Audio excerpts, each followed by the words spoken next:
Сәлем достар, бүгін бізде таныс болайық жобасының кезекті шығарылымы. Бүгін бізде қонақта грек-рим күресінен жастар және жасөспірімдер арасында Азия чемпионы және 2018 жылы Будапешт қаласында өткен әлем чемпионатының қола жүлдегері және 2020 жылы Қазақстан чемпионатының жеңімпазы, халықаралық дәрежедегі спорт шебері Айдос Сұлтанғали. Ендеше достар, Айдоспен таныс болайық.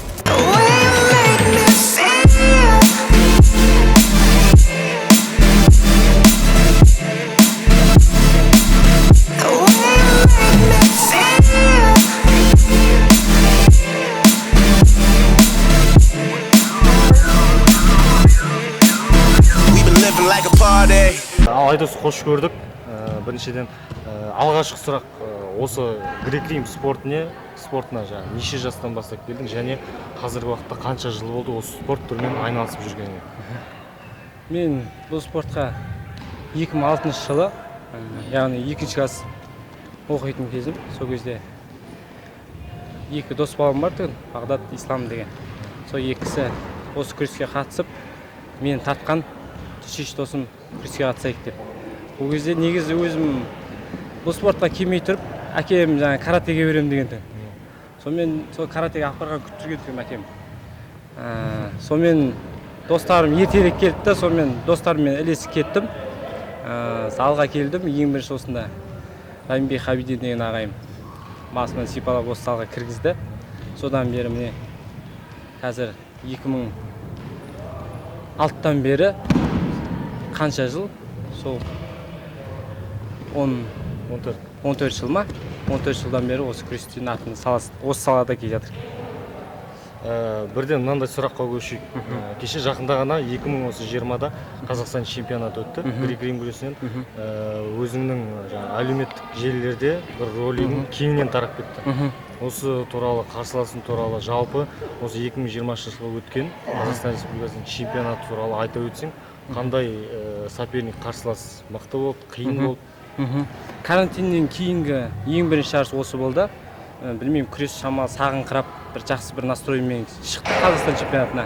Осының алдында бір ай сборда болдық. Сол сбордан ары қарай сразу Алматыға кеп, сол жарысқа қатысқан жайымыз бар. Финалдық белдесуге келетін болсақ, өзіміздің Ернар Фидахмет деген Шығыс Қазақстан облысының палуаны. Баяғыдан бір-бірімізді білеміз, бірнеше рет күрескенбіз. Енді жазатайым сондай бір жағдай болып қалды. Жаңағыдай көтеріп атқан кезде ол да бермеймін деп қарсыласты. Екеуміз бірдей құладық. Сөйтсем менің астымда оның аяғы алып кеткен екен. Содан қайырылды да сонымен жарақат алып қалды. Енді сразу анау мен ойлаған негізі аяғы сынып кетті деп шамалы жүрегім шыдамады енді қарауға. Сөйтіп шамалы былайырақ тұрдым. Сөйтсем вроде нормально екен. Мен барып қолтығынан демеп, егер өзі жүре алатын болса, ковертан медиктарға дейін апарып тастаймын деген ой болған. Қолтығынан демеп шығаруға алып барсақ, бала жүре алмай тұр. Сонымен қолымнан келгенше барынша көмектесіп, көтеріп, медпунктқа қарай апарған жайым бар. Мойныңдағы медальда сол чемпионатта алған медалің ғой? Иә. Барша осы сыр жұртшылығының атынан шын жүректен құттықтаймыз. Рахмет. Осындай жетістіктеріңіз көбейе берсін. Әмин. Енді алда қандай жоспарлар бар алда? Чемпионаттар бар ма, жарыстар бар ма, дайындалып жатсыздар ма? Пока карантинге байланысты пока ондай план жоқ. Бірақ негізі мақсат сол әлем шын бағындыру. Қазір жаймен соған келе жатыр. Негізі біздің салмақта лицензия бар. Бірақ сол олимпиадаға қатысып, иншалла топ жарамыз деген үміттеміз. Сәттілік тілейміз. Айдос, енді өзің 14 жыл болды осы спорт түрімен айналысып келе жатқаныңа, көптеген елдерде болдың, Азия чемпионаттарында қатысып келе жатсың.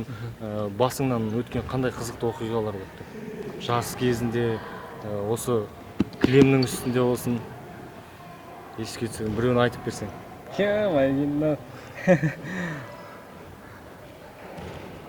Оны ұмытып кетіп, мүмкін тіл білмей қалып па? Россияға жарысқа бардық. Сөйтіп күрестік, 3 схватка күрестім, 4-ші өзі зауықты финал болады. бізге үзіліс деп айтқан тұғын. Сонымен аға екеуміз асықпай сол ішінде, сол комплекстің ішінде обед ішіп асықпай отқан тұғын. Сөйтсек бір судья келеді да, Айдос сені осылай шақырып отыр дейді.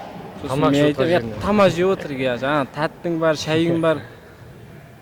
Сөйтсек жаңа бір судья келіп осылай сені шақырып отыр коверға, сен ана жақта сопернигін күтіп тұр дейді ғой.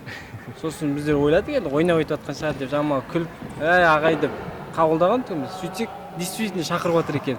Сонымен ана іште апыр-топыр жаңа тамақ аузындағы бәрін кетіріп су ішіп, атып шығып күресіп кеткен жайымыз бар. Аллахқа шүкір, бірақ ұттық.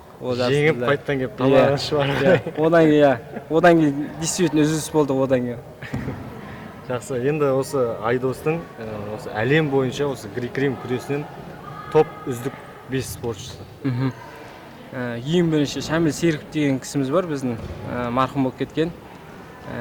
Сол кісінің бір ерекше атап өткім келеді. Ол кісінің енді күресі фантастика деп айтады енді. Ол кісі қарамайды екен. Ол олимпийский чемпион ба, чемпион мері ма, коверға шығады. 1 минут, 1,5 минуттың ішінде тек таза жеңіп сөйтіп шығып кететін кісі болған екен. Сол кісінің несіне бір тамсанам. Одан кейін өзіміздің Дәулет Тұрлыханов ағамыз, сол кісінің күресіне тәнтімін. Одан кейін Нұрбақыт Теңізбаев деген ағамыз бар. 2008 жылы Пекин олимпиадасында 3-ші орын алды. Одан кейін жаңа бір 2-ші орын алғанның кісіден допинг шығып, қазір енді 2-ші орынның медалін берген ол кісіге. Сол кісінің ерекше атап өткім келеді. Және де өзіміздің жерлесіміз Илья Ильин, ол кісіні бір ерекше құрметтеймін. Бір жеңем деген бір жігері,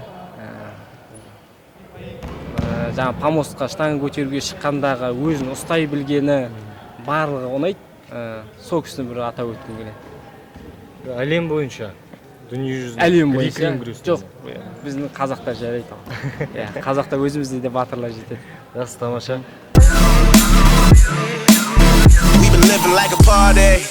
Осы жарыстарда 14 жылдың көлемі болды. Осы айналысып келе жатқаныңа, шетелде болсын, осындай кілем, боз кілем үстіне шыққан кезде Айдостың жиі қолданатын 3 тәсілі қандай? Ең бірінші сол өзіміздің Райымбек Қабиден ағайым үйреткен приемы, период деп айтылады. Сол прием бар. Сосын качерга дейді. Сосын партерден жаңағыдай жұлып өзіңе асыра лақтыру деп. Осы 3 прием. Енді өзің жайлы толығырақ айтып өтсең, қай жыл дүниеге келдің, отбасың жайлы?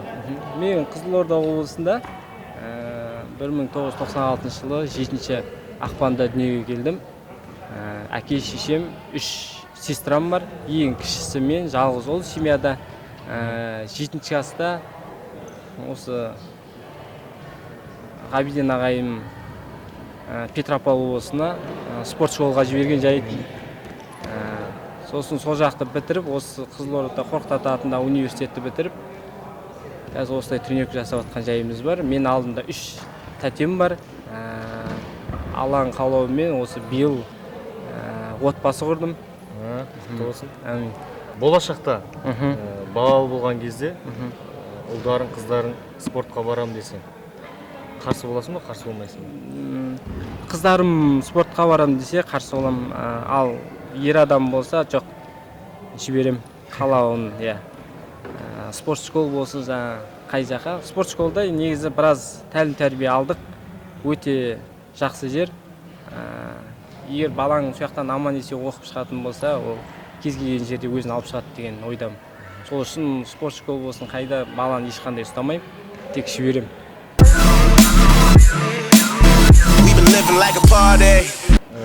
Белгілі бір жастар, белгілі бір жетістікке жету үшін спортта қандай қасиеттер болу керек деп ойлайсың? Мінез, өзіңнің айтқанында тұра білу, жеңіске жетемін деген жігер болу керек.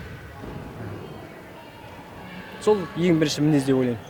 Және де осы спортпен айналысам ба, айналыспайым ба деп ойланып жүрген жастарға, қазір көшеде жүрген жастар бар ма?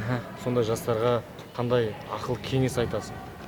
Спорт жақсы, қой, для себя киіп жүрсең де жақсы. Ал егер осындай профессиональный спортта жүргеннен кейін, егер өзіңді бұндай спортта, мен енді бұл личный ойым, бір 80-90% былайынан жоғары қарай көрмесең, лучше спортты қойып, басқа бір кәсіппен айналысқан жөн деп санаймын. Өйткені бұл спорт өте қиын нәрсе, оны спорттағылар жақсы біледі, жақсы түсінеді. Егер көштің бастапқы тобында болмасаң, ортаңғы топ или төменгі топ болса, ана көштің басына шығу өте қиынырақ болады. Рахмет Айдос, уақыт бөліп осылай сұхбат бергеніңе. Саған енді алдағы уақытта үлкен жетістіктер және ең бастысы Олимпиада шыңын бағындыруға шын жүректен тілектеспіз. Қазағымыздың көк туын әлемде желбіретіп жүре берейміз. Әмин. Көп рахмет.